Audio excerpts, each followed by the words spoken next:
Viewers natin na nagtatanong kung mayroong Bluetooth yung kanyang amplifier at sa Bluetooth yung kanyang mixer, lalo pag naka-power on yung dalawa, so nahihirapan siya mag-connect, ano.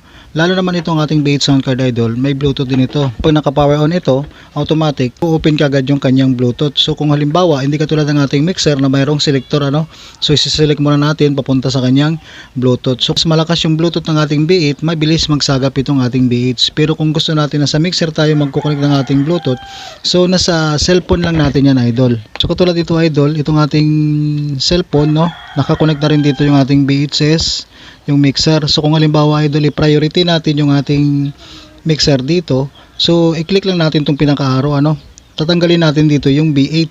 Ayan, so unpair lang natin.